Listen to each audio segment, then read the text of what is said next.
Hello guys, welcome to my YouTube channel. All Polytechnic Tech Help channel to আপোনালোকক স্বাগতম জনাইছো আৰু আজি এটা নতুন ভিডিও আপোনালোকলৈ আগবঢ়াব বিচাৰিছো তো ভিডিওটো হৈছে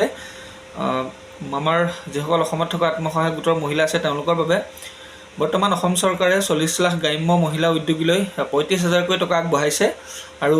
সম্পূৰ্ণৰূপে মই আপোনালোকক ভিডিওটো দেখাই যাম বা কৈ যাম আপোনালোকে ভিডিওটো কোন ধৰণৰ স্কিপ নকৰাকৈ চাই যাব আৰু ইয়াৰ ওপৰত কোনে কোনে লাভ কৰিব সেই টকা বা কোন সকল মহিলাই লাভ কৰিব আৰু কোন সকলে নকৰিব আৰু ইয়াৰ এলিজিবিলিটি কেনেকুৱা ধৰণৰ সকলোখিনি মই আপোনালোকক দেখুৱাই যাম বা কৈ যাম গতিকে আপোনালোকে ভিডিওটো কোন ধৰণৰ স্কিপ নকৰিব তাৰ আগতে আপোনালোকলৈ কাইণ্ডলি এটা ৰিকুৱেষ্ট কৰোঁ ৰিকুৱেষ্ট নহয় এটা কথা এই যিটো 40,000 গ্ৰাম্য মহিলা উদ্যোগীক যিটো 35,000 কোটি টকা অসম চৰকাৰে দিব ইয়াৰ লগত কিন্তু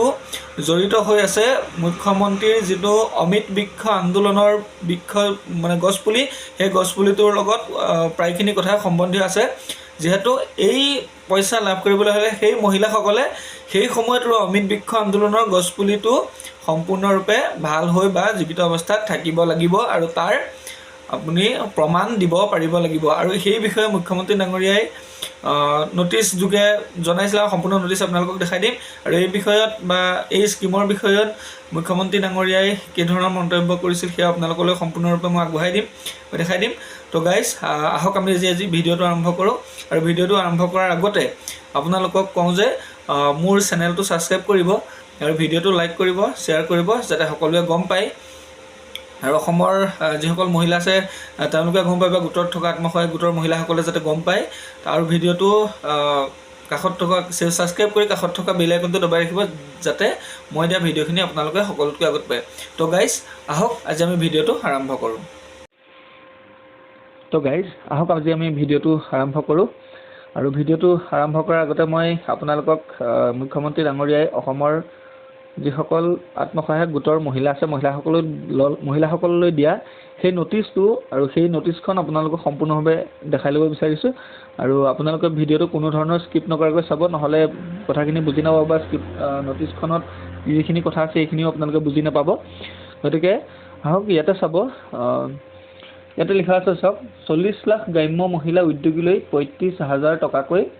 মুখ্যমন্ত্ৰীৰ মহিলা উদ্যমিতা অভিযান এইখন হৈছে মুখ্যমন্ত্ৰী হিমন্ত বিশ্ব শৰ্মাদেৱে দিয়া নটিছ আৰু ইয়াতে কি কৈছে যোগ্য বিবেচিত আত্মসহায়ক গোটৰ প্ৰতিগৰাকী সদস্যাক প্ৰথম বছৰত 10,000 টকাকৈ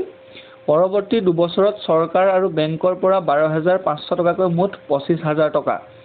ইয়াৰ বাবে যিখিনি প্ৰয়োজনীয় অৰ্হতা এলিজিবিলিটি হয় সেইখিনি দেখাইছে এইটো আটাইতকৈ মন কৰিবলগীয়া কথা আপোনালোকে চাই যাব তিনিটাকৈ অধিক সন্তানৰ মাতৃ বিবেচিত নহ'ব সাধাৰণ আৰু OBC হিতাধিকাৰীৰ ক্ষেত্ৰত যিসকল জেনেৰেল কাষ্ট আৰু OBC কাষ্টৰ মানুহ আছে মহিলা আছে তেওঁলোকৰ সন্তান 3জনতকৈ অধিক হ'ব নোৱাৰিব 2 নম্বৰ অপশ্যনটো আছে 4টাকৈ অধিক সন্তানৰ মাতৃসকল বিবেচিত নহ'ব সেইটো হৈছে SC ST মৰাণ মটক চাহ জনজাতি আৰু হিতাধিকাৰীৰ ক্ষেত্ৰত গতিকে ST আৰু SC মৰাণ মটক চাহ জনজাতিসকলৰ ক্ষেত্ৰত কি হৈছে 4টা সন্তানতকৈ অধিক সন্তান যদি হয় তেতিয়াহ'লে সেই মাতৃগৰাকী ইয়াত মুখ্যমন্ত্ৰীৰ মহিলা উদ্যমিতা অভিযানত বিবেচিত কৰা নহয় তাৰ 3 নম্বৰ অপশ্যনটো আছে কন্যা সন্তান থকা আত্মসহায়ক গোটৰ সদস্যাই বয়সপ্ৰাপ্ত কৰিলে সন্তান্তিক বা সন্তানসকলক বিদ্যালয়ত নামভৰ্তি কৰোৱাটো বাঞ্ছনীয় যিসকল মহিলাৰ আত্মসহায়ক গোটৰ মহিলাৰ কন্যা সন্তান আছে তেওঁলোকৰ কন্যা সন্তান্তিক উচিত বয়সত বিদ্যালয়ত নামভৰ্তি কৰোৱাটো সম্পূৰ্ণ বাধ্যতামূলক বা বাঞ্ছনীয় আৰু 4 নম্বৰতে আছে আটাইতকৈ ডাঙৰ পইণ্ট অমিত বৃক্ষ আন্দোলনৰ অধীনত ৰোপণ কৰা পুলিসমূহৰ সুস্থ প্ৰতিপালন নিশ্চিতকৰণ গতিকে যিসকল পুলি সেই গোটৰ মহিলাসকলে যিসকল অমিত বৃক্ষ আন্দোলনত পুলিসমূহ ৰূপায়ণ কৰিছিল সেইখিনি যদি পুলি মৰি গৈছে বা আপোনালোকৰ পুলিখিনি যদি আপোনালোকে প্ৰতিপাল কৰা নাই তেতিয়াহ'লে এই অভিযানখনৰ পৰা আপোনালোক বিৰত থাকিব লাগিব গতিকে অমিত বৃক্ষ আন্দোলন এটা খুব ডাঙৰ প্ৰচেষ্টা হাতত লৈছিল গতিকে সেই প্ৰচেষ্টাটোত আপোনালোকক একোটাকৈ পুলি ৰুবলৈ দিয়া হৈছিল আৰু সেই পুলি যদি আপোনালোকে ৰূপায়ণ কৰা নাই বা পুলি যদি ৰোৱা নাই বা পুলিটো যদি ৰোৱাৰ পিছত ফটো মৰাৰ পিছত যদি আপোনালোকে প্ৰতিপালন কৰা নাই তেতিয়াহ'লে আপোনালোকে এই মুখ্যমন্ত্ৰীৰ মহিলা উদ্যমিতা অভিযান 40 লাখ গ্ৰাম্য মহিলাক যিটো 35,000 টকা দিব তাৰ পৰা আপোনালোক বিৰত হ'ব লাগিব। গতিকে এই আঁচনিখন অহাৰ নটিচটো পাই মই আপোনালোকক খবৰটো জনাই দিছোঁ। আৰু আপোনালোকে যদি এতিয়াও আপোনালোকৰ অমৃত বৃক্ষ আন্দোলন পুলিটো প্ৰতিপালন কৰা নাই, সুস্থ প্ৰতিপালন কৰা নাই, গতিকে সেই পুলিবোৰ সম্পূৰ্ণৰূপে বেৰা দি তেওঁলোক পুলিখিনিক ডাঙৰ দীঘল কৰক আৰু তেতিয়াহে আপোনালোকে মুখ্যমন্ত্ৰী মহিলা উদ্যমিতা অভিযানৰ 35,000 টকা লাভ কৰিব। গতিকে গাইজ এই ভিডিঅ'টোৰ ওপৰত আজি মুখ্যমন্ত্ৰী এখন বাজেটে বিশেষ এটা কিছু বিন্দু লৈ আপুনি বনায় এইবাৰ বাজেটতো আমি এটা নতুন ব্যৱস্থা আনিছোঁ। সেইটো হ'ল চৰকাৰী আঁচনিক 100% কৰা চেচুৰেশ্যন।